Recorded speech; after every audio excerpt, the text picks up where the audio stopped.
नमस्कार, मैं वाटिका नौरियाल गुड़गांव से। मैं एक एंटरप्रेन्योर हूँ और साथ में मैं मिसेस इंडिया और मिसेस यूपी के ब्यूटी पैजेंट्स में एज अ पैनलिस्ट और ऑडिशन जूरी के पद पर कार्यरत हूँ। कविताएं मैं शौकिया तौर पर लिखती हूँ, कुछ सुनाने आई हूँ और शायद ज़्यादा सीखने।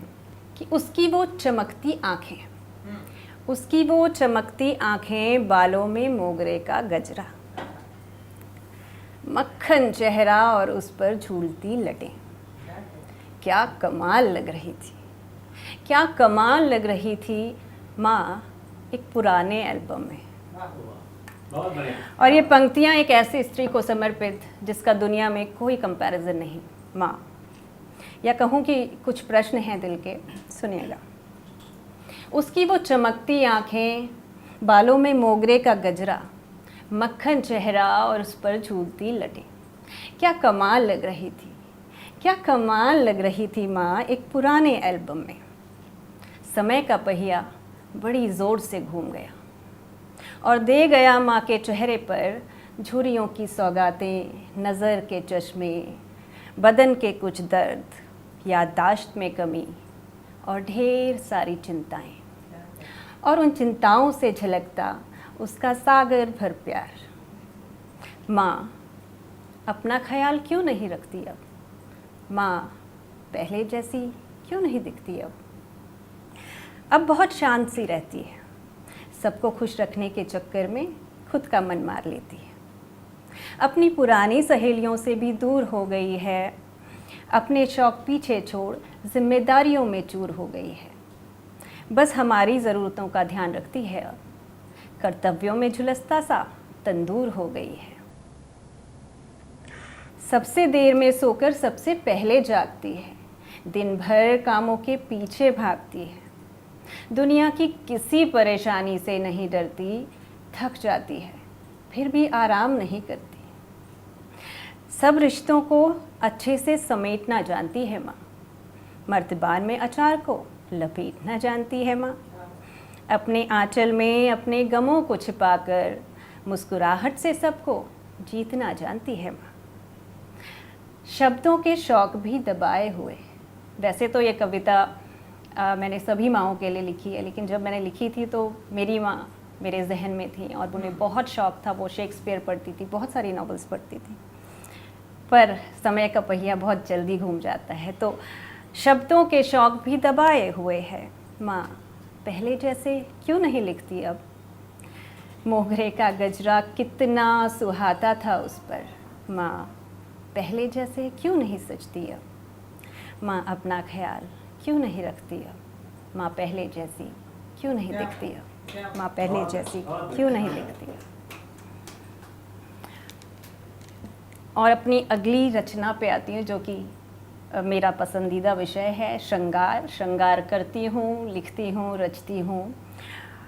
और सुनेगा प्रेम कि रौनकों से मेरा शहर आबाद हुआ जाता है, रौनकों से मेरा शहर आबाद हुआ जाता है, चटपटा सा इश्क का यूं स्वाद हुआ जाता है, रौनकों से मेरा शहर आबाद हुआ जाता है, चटपटा सा इश्क का यूं स्वाद हुआ जाता है, और उसे देखने की तलब, उसे देखने के बाद भी, उसे देखने की तलब, उसे देखने के बाद भी बेचैनियाँ इतनी कि दिल बर्बाद हुआ जाता है।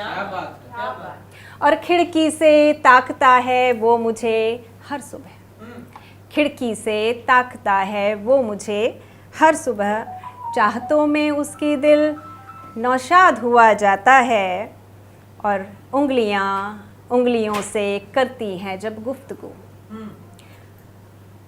जनरली क्या होता है कि जब नया नया प्यार होता है, एकदम नया नया इश्क, तो एक दूसरे से हाथ भी टकरा जाए तो बड़ा करंट आता है, तो तब लिखा था कि उंगलियों से करती हैं जब गुफ्तगू, रोमांच का बदन में फिर उन्माद हुआ जाता है, और ना मिले किसी दिन तो सांसें करती हैं शिकायत, ना मिले किसी दिन तो सांसें करती हैं शिकायत, ज़िंदगी का स्वाद बेसुआद हुआ जाता है। और अंतिम पंक्तियां हैं कि उनकी आँखों में त्रिवेणी संगम सी गहराई है, उनकी आँखों में त्रिवेणी संगम सी गहराई है, उनकी मोहब्बतों में दिल इलाहाबाद हुआ जाता है, उनकी मोहब्बतों में दिल इलाहाबाद हुआ जाता है, रौनकों से मेरा शहर आबाद हुआ जाता है। शुक्रिया। और अगली रचना अगेन स्त्रियों पर है और इसका टॉपिक है असामाजिक स्त्रियाँ। कौन होती हैं असामाजिक स्त्रियाँ?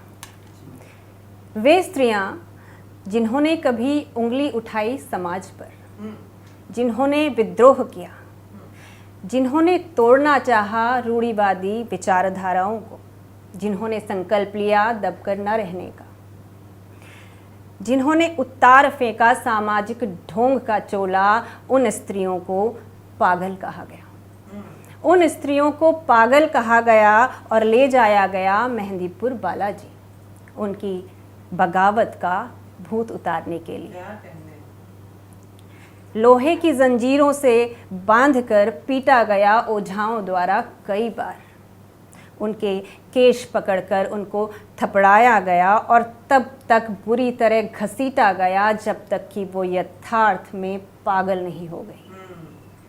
खुले आंगन की कोठरी में बंद वो असामाजिक स्त्रियां, खुले आंगन की कोठरी में बंद वो असामाजिक स्त्रियां न जाने कब पाएंगी अपना अस्तित्व। क्या कभी नहीं?